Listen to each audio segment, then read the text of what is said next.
Hello, water managers. My name is Matt Fleming, part of the Water Management Systems Division at the Hydrologic Engineering Center.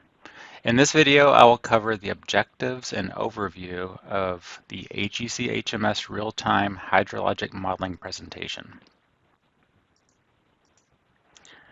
The objectives for this presentation are really focused on HEC-HMS. HEC-HMS is the tool you use to simulate or forecast precipitation runoff in your watershed.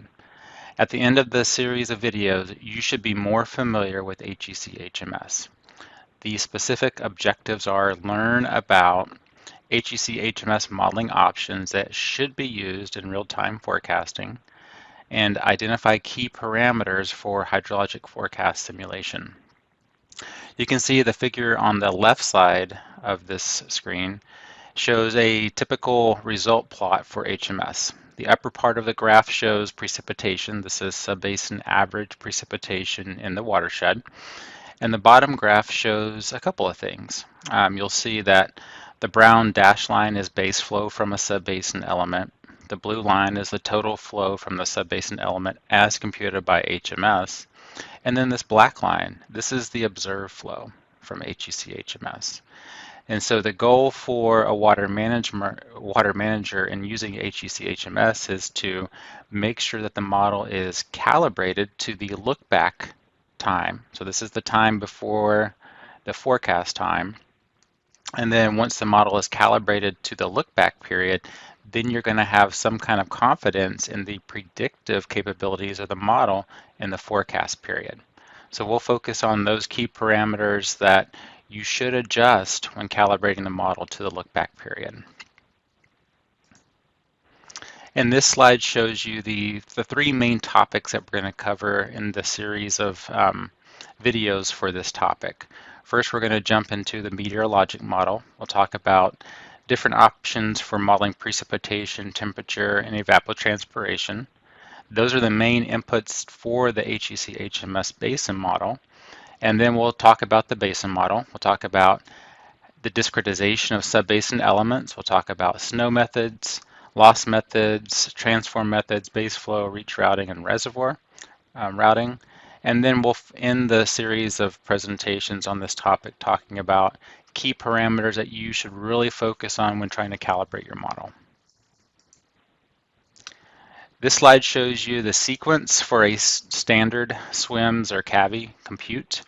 You'll notice that the first thing that in the model sequence is going to be HEC METView. METView is the tool that's going to compute the boundary conditions for HMS.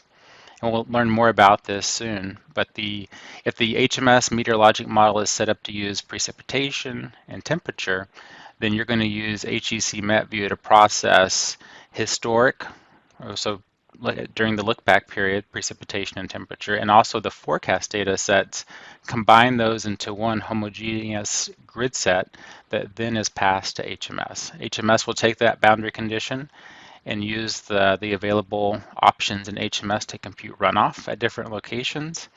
And then the output from HMS is going to be used by HEC-RES-SIM for reservoir simulation, and then also used by HEC-RAS for inundation mapping as well. And then this final slide shows a couple of resources that are available to you. If you have more questions or need more information about how to use HEC-HMS, a few that I'm going to highlight here.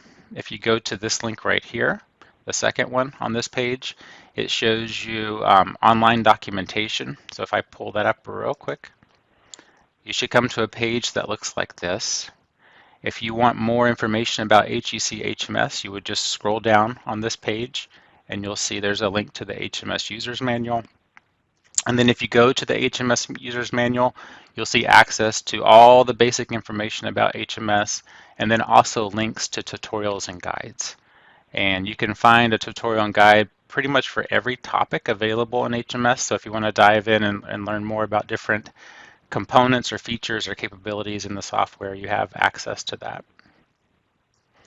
And then finally, too, Discourse, that's a great place to go to for questions. So if you have a question, you can first search for other questions that are similar to yours. Maybe it's already been asked and answered.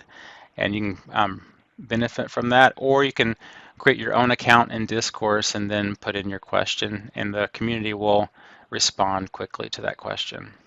And then finally, there's a Microsoft Teams space for just SWMS modeling, and within that there's a subcategory for HEC-HMS. And if you sign up for that Teams channel, you'll be able to see access, or you'll have access to those questions in the past, and also if you have questions, you can ask those in that space as well. All right, stay tuned for the next presentation.